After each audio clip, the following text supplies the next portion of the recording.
IVF treatments పై 20,000 discount. Doctor consultation మరియు ultrasound scan ను ఉచితంగా అందిస్తున్నారు. 49 అంటే సంతానం, 49 అంటే సంతోషం.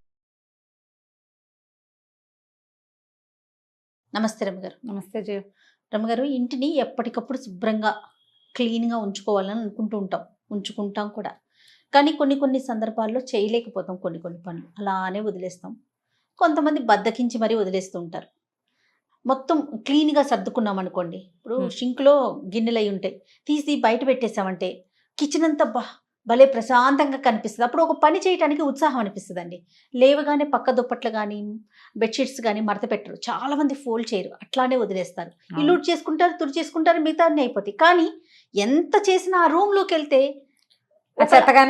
కంఫర్ట్గా అనిపించదు. అలానే బట్టలు కూడానండి నలిగిపోయి ముడతలు వచ్చేసి, ఉతికిన బట్టలు ఎప్పటికప్పుడు తీగ మీద నుంచి తీసి వెంటనే ఫోల్డ్ చేసుకుంటే నీట్గా ఉంటుంది. మనం ఈ కుర్చీల మీద వేసి ఆ బెడ్ల మీద వేస్తే ముడతలు అయిపోతే అసలు ఉతికిన ఫీలే రాదు. అవును కదా రమ్మగారు. మనము ఇవన్నీ బద్ధకము, పని చేయలేకపోవటము, సమయం చాలకపోవటము, మనకు మళ్ళీ రోజు బయటకు వచ్చేసేయటము, మనం తప్పిస్తే ఆ పని చేసేవాడు ఇంట్లో ఇంకొకడు లేకపోవటము, ఇలాంటివి కొన్ని ప్రాబ్లమ్స్ ఉంటాయి. అవును. కాకపోతే ఏంటంటే మనకి చిన్నప్పుడే 2వ క్లాసు 1వ క్లాసు ఉతికిన బట్టలు ధరించి, శుభ్రంగా ఉతికిన బట్టలు ధరించి అనేది ఒక పాయింట్ చెప్తూ ఉండేవాడు. ఉతికిన బట్టలు వేసుకోవటం అంటే శుభ్రంగా ఉన్నవి అని అర్థం. ముడతలు నలిగిపోయినవి అలాంటివి కాదు అని. ఇస్త్రీ బట్టలు అని నియమం లేదు అందులో. అవును. బట్టలు ఉతికితే బాగా ఉతికాం శుభ్రంగా, దాన్ని గట్టిగా పిండాలి, తడంతా పోయేదాకా దాన్ని బాగా గట్టిగా దులిపి ఆరేయాలి. అప్పుడు ముడతలు అవి ఆ తడితో చక్కగా కిందకు వచ్చేస్తాయి. అసలు బట్టలు దులిపారేయరు చేయ ఇప్పుడు. అవును. ఇందులో నుంచి తీసి ఇలాగే వేసేస్తే మీద పడేయటమే. పడేస్తే అది అట్టముక్కలాగా అవుతుంది, శుభ్రంగా ఉండదు. దాని మీద ఉన్న ముడత గీత పోవు. మీరు పిండి బాగా దులిపి ఆరేసి చూడండి, కరకరలాడుతూ ఎంత బాగుంటాయో అవి. లేకపోతే చెకముక్కల్లాగా ఉంటాయి. చీరలు కూడా అంతే, ఏం బాగుండవు. నిలువు మడతలు పెడతారు, అడ్డమడత ఇలా కుర్చీ పెట్టకుండా ఇట్లా పొడుగ్గా తీస్తారు. ఆ పొడుగ్గా తీసిన చీర అస్సలు బాగోదు, అడ్డగా కుర్చీయే పెట్టుకోవాలి, అంతే పద్ధతి. అయితే ఇది జనరల్గా ఏంటంటే చాలా మందికి ఎప్పుడు ఒక డౌట్ వస్తూ ఉంటుంది, బట్టలు నలిగిపోతే ఏమవుతుంది, చూడ్డానికి బాగోదు అంతేగా అని. మనం వేసుకున్న బట్టలు లేదా మనం పడుకునే పక్కలు ఇవి మన తాలూకు మనసుని క్యారీ చేస్తాయి. మనతో పాటే కదా మన మనసు ఉండేది జయ. ఎప్పటికీ బట్టలు వేసుకున్నాం, ఓ చీర కట్టుకున్నాం, ఓ డ్రెస్ వేసుకున్నాం అనుకో, మనం వేసుకుంటాం, మన శరీరం మీద ఉంటుంది, చూసేందుకు జనానికి మనం కనపడతాం. ఇప్పుడు ఈ బట్టలు దేన్ని క్యారీ చేస్తున్నాయి, మనని, మన మనసు, మన బ్రెయిన్, మన తాలూకు మూడ్స్ అన్నిటినీ కూడా, మన వ్యక్తిత్వాన్ని, మనని పూర్తిగా వ్యక్తిత్వంతో సహా మనని బట్టలే క్యారీ చేస్తాయి. అవును. ఇప్పుడు మన బట్టలు ఒంటి వంగి మనం చూసుకోం కదా, ఎదుటి వాళ్ళు చూసుకుంటాం కదా అనిపిస్తుంది. ఎదుటి వాళ్ళు కదా చూసేది, మనం చూసుకోం. కానీ మనకు తెలుసు కదా మనం మురికిగా ఉన్న బట్టలు వేసుకుని ఉన్నామని, నలిగిపోయిన గుడ్డలు వేసుకుని ఉన్నామని. ప్రెషర్ఫుల్గా ఫీల్ అవుతాం మనం. దాన్ని ఆ కంఫర్ట్ ఉండదండి. కంఫర్ట్ ఉండదు. ఎలా ఉంటుందంటే మన సబ్కాన్షియస్లో ఒక నలిగి అణిగిన భావన ఉంటుంది. పక్కలు కూడా అంతే, పక్క శుభ్రంగా ఉంటే ప్రశాంతంగా నిద్రపడుతుంది. అదే నలిగిపోయినవి పాచి పక్కలు, నిన్న పొద్దున వేసుకున్నటువంటి దుప్పట్లు, మొన్నప్పుడు వేసుకున్నవి, ఆ తర్వాత ఏమో కప్పుకుని వదిలేసిన బెడ్షీట్లు ఉంటాయి కదా, కంఫర్ట్స్ కప్పుకుంటాం, కంఫర్టర్లు పెద్దవి కప్పుతారు, నీట్గా మడత పెట్టరు. ఇవన్నీ కూడా మన ప్రశాంతతని పాడు చేస్తాయి. ఒక రోజులో ఒక పూటలో కాదు, లాంగ్ రన్లో. మనము చక్కగా తెరిపిగా ఉండేలాంటి వ్యవహార శైలి ఉండదు మనకి.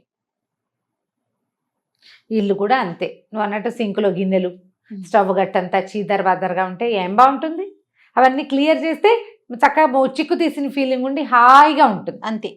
ఈ హాయి మనకి ఒక్క గ్లాన్స్లో ఒక్కసారి తగులుతుంది బ్రెయిన్కి, అంతే. వంటింట్లోకి వెళ్ళి రాత్రి అంతా శుభ్రం చేసుకున్నాం, ఆ నైటీ తడిచిపోయింది, బట్టలు విప్పారేసి చక్క మంచి నైటీ వేసుకుని హాయిగా పక్క మీద పడుకున్నాం.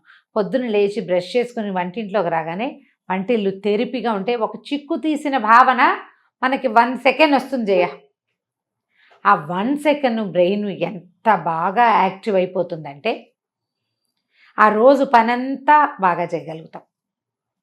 ఎంతసేపు మా ఇల్లు ఎంత బాగుందో, మా ఇల్లు ఎంత నీట్గా ఉందో అని అనుకోం మనం, అలా అనిపించదు.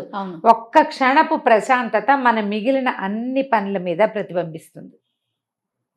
సోఫాలు నీట్గా ఉండటం, పేపర్లు గీపర్లు విబరాయి దెబరాయి కాకుండా ఒక దాని మీద వేసి చక్కగా నీట్గా పెట్టడం, బల్లలన్నీ దుమ్ములు లేకుండా ఉండటం, డైనింగ్ టేబుల్ తుడిచి ఉండటం, టేబుల్ మీద గ్లాసులు స్పూన్లు అవి ఇవి అలా పెట్టేయకుండా ప్రాపర్గా పెట్టుకోవటం. చాలా సామాన్లు పెట్టుకుంటాం డైనింగ్ టేబుల్ మీద, ఆ పెట్టినవన్నీ ఒక ఏమన్నా ఆర్డర్లీగా పెట్టుకోవటం, ఆర్డర్లో పెట్టడం. అవును. ఎక్కడ ఉండవలసిన వస్తువు అక్కడ ఉండటం. దానివల్ల ఏమవుతుందంటే బుద్ధికి ప్రశాంతత వస్తుంది, తద్వారా ఇంట్లో ప్రశాంతత వస్తుంది. మనము చిరాకు పడుతూ చర్చలాడుతూ విసుకుంటూ తిట్టిపోస్తూ అలా ఉన్నాం, నలిగిపోయినట్టుగా ఉండం, మనం ఫ్రెష్గా ఉంటాం. ఈ ఫ్రెష్నెస్ని సాధించాలంటే ఒళ్ళొచ్చి పనిచేయాలి, అంతే. దానికి అదే మార్గం. ఎవరు చేస్తారు? లేకపోతే ఇప్పుడు ఏం చేయొచ్చు అంటే మనం భర్తని పిల్లల్ని భాగస్వాముల్ని చేయండి. ఎవరి బట్టలు వాళ్ళకి మడత పెట్టి మీ బట్టలు మీరు సర్దుకోవటం అలవాటు చేయండి. మా ఫ్రెండ్స్ ఒకరు ఉండేవారు, ఆయన బట్టలు ఆయనే సర్దుకుంటారట, వాళ్ళ అబ్బాయి బట్టలు కూడా ఆయనే సర్దుతారు, టవల్స్ అన్నీ మడత పెట్టి ఆయనే పెట్టుకుంటారట. నువ్వు బాగా సర్దవు, నా ర్యాక్ నేనే సర్దుకుంటానంటారట. ఆయన ఎంత బంగారు కొండో అనుకుంటా గుర్తొచ్చినప్పుడల్లా నేను. ఆయన బట్టలు ఆయనే పెట్టుకుంటారు. ఐరన్ చేయించుకోవడం కూడా తన ప్లాన్ ప్రకారం ఆయనే ఐరన్ చేయించుకుంటారు. ఐరన్ అబ్బాయి వస్తాడు, దోవి బట్టలు తీసిస్తారు, ఇస్త్రీ చేసే అబ్బాయి ఇచ్చినప్పుడు ఆయన ఫలానా వివు అని చెప్తారట. ఎంత బాగుంది, సూపర్. పిల్లలకి అలవరచండి. లాగులు వేరేగా పెట్టుకోవటం, చిన్న చెడ్డీలు ఉంటే అవి వేరేగా పెట్టుకోవడం, షర్ట్లు వేరేగా పెట్టుకోవటం. ఆడపిల్లలకైతే గౌన్లు వేరు, ఫ్రాకులు వేరు. ఈ పెద్ద ఫ్రాకులు ఇప్పుడు ఇంతంత వేసుకుంటున్నారు కదా, పెద్దవి, వాటిని మడత పెట్టి వాటి బ్యాగుల్లో పెట్టి చక్కగా బ్యాగ్స్తో పాటు పెట్టుకోవటం. అది కూడా నేను ఒకళ్ళ ఇంట్లో చూశాను.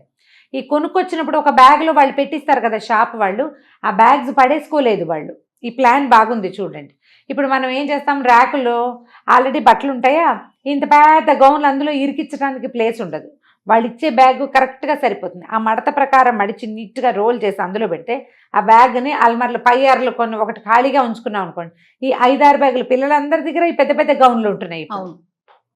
సూట్లు కొంటాం, పిల్లలకి బ్లేజర్లు కొంటారు, వాటికి కూడా ఒక ప్యాక్స్ వస్తాయి, ఆ ప్యాకుల్లో పెట్టేసుకోవటం. బ్లౌజులు వేరేగా చిన్న బాక్స్లు ఏర్పరిచి బ్లౌజులు చక్కగా అరేంజ్ చేసుకోవటం. బట్టలు అరేంజ్ చేసుకునేందుకు కూడా ఎన్ని వీడియోలు ఉన్నాయి జయ, అసలు ఎలా మడత పెట్టాలి, ఎలా అరేంజ్ చేసుకోవాలి. లోకల్ వీడియోలు చూడకండి, ఫారిన్ వీడియోలు చూడండి, చాలా బాగా యూజ్ అవుతాయి. వాళ్ళ ప్లాన్ చాలా బాగుంటుంది, నీట్గా రోల్ చేయటం. మా అబ్బాయి ఎప్పుడు ట్రిప్స్ వెళ్తాడు కదా, వాడు మొత్తం బట్టలన్నీ రోల్స్గానే ఉంటాయి జయ. టీషర్ట్లన్నీ రోల్సే, లాగులన్నీ రోల్సే, టవల్స్ ఆ రోల్స్ అన్నీ పేర్చేస్తారు. ఊర్లు తీసుకెళ్ళేవి ప్రయాణానికి స్పేస్ కలిసి వస్తుంది. ఏం నలిగిపోవంటాడు, నలిగిపోతాయి ఇస్త్రీ మడతలు పోతాయి అంటాను నేను. ఏం నలగవు, ఇలాగే బాగుంటాయి అంటాడు. వచ్చేటప్పుడు కూడా అలాగే అన్ని చుట్టాలు పెట్టుకొస్తాడు, చుట్లన్నీ విప్పుకుని మెషిన్లో వేసుకోవాలి మేము. నా కూతురు ఇప్పుడు ఇంట్లో తనే సర్దుకుంటుంది రమ్మగారు, అంతా యూట్యూబ్ మహిమ. ప్రతి ఫ్రాక్ అయినా టీ షర్ట్ అయినా ఇలా ఇంతే రమ్మగారు, ఇవే ఫోల్డింగ్స్. నేనేమో చక్కగా నేను కానీ అమ్మ కానీ చక్కగా బిల్ల మడతలు వేసి పెడతాం, మొత్తం ఓపెన్ చేసి రోల్ చుట్టేసుకుంటుంది. ఇలాగే పెట్టుకోవాలి మా అమ్మ, చుట్టుకుని ఇట్లా నుంచో పెడుతున్నారు అంతే రమ్మగారు. అంటే ఇప్పుడు ఈ చక్క ఫ్రాకులు ఉంటాయి కదా నిలబడేవి, వాటిని రోల్ చేయలేం, కానీ టీ షర్ట్లు లాగులు అవి ప్యాంట్లు పైజమాలు అవన్నీ రోల్ చేసేయచ్చు. ప్రాక్టీస్ మార్చండి. మీకు ఏంటంటే ఒక ఇన్నోవేటివ్ ఐడియాస్ వస్తాయి, కొత్త ఐడియాలు ఉంటాయి, బయట చూస్తూ ఉండండి. ఇలా చూస్తున్నా కదా, నన్ను చూస్తున్నప్పుడు అన్నీ చూడొచ్చు మీరేం చక్క. ఏదో ఒకటి కొత్త ప్లాన్ మార్చితే, అల్మార్లు మార్చుకుంటే, కిచెన్లో సెటప్ మార్చుకుంటే, దుప్పట్లు మార్చుకుంటే, దుప్పటి వేసుకునే విధానం మార్చుకుంటే, బట్టలు పెట్టుకునే విధానం ఐడియాస్ మార్చుకుంటే చాలా కొత్తగా ఉంటుంది జీవితం. ఎంత డిఫరెంట్గా ఉంటుందో డైనింగ్ టేబుల్ అరేంజ్మెంట్ దగ్గర నుంచి. మనం ఎలాగో బోల్డని హోమ్ టూర్లు కూడా చూస్తున్నాం కదా అందరివి, వాళ్ళవి ఐడియాలు ఏమైనా కొన్ని ఉంటే క్యాప్చర్ చేయండి, వాటిని ఓన్ చేసుకోండి. ఇప్పుడు ఎవరికైనా ఏదైనా ఎవరైనా చెప్పవలసిందే కదా, మన ముందు తరాల నుంచి మనం నేర్చుకున్నాం. మన తరంలో కూడా మనకు నచ్చిన వాళ్ళ దగ్గర నుంచి కొన్ని నేర్చుకోండి. నేను పుస్తకాలు చదువుకోండోయ్ అని చెప్తా, నేర్చుకుంటున్నారు కదా. కొన్ని పిల్లలకి కథలు చెప్పండి అని చెప్తున్నామా, అది నేర్చుకుంటున్నారు. అట్లాగే ఇలా కొన్ని కొత్త ఐడియాలు క్యాప్చర్ చేసి ఇంటిని మార్చుకోండి. తద్వారా మీ మైండ్ సెట్ మారుతుంది, మీ జీవన విధానంలో మార్పు వస్తుంది. మంచి ఏమనాలంటే క్వాలిటీ లివింగ్ చాతొస్తుంది మనకి. దానికోసం ట్రై చేయండి. నలిగిపోయిన బట్టలు, నలిగిపోయిన పక్కలు, ఎబరాయి దెబరాయిగా ఉన్న సోఫాలకి స్వస్తి చెప్పేయండి వాటితోటి. బై బై చెప్పేది. కొత్తవి కొనుక్కురమ్మని మాత్రం నేను చెప్పట్లేదు, ఉన్న వాటిలోనే ప్లాన్ మార్చుకోండి అని చెప్తున్నా, అంతే. తప్పకుండా రమ్మగారు. నమస్తే. నమస్తే.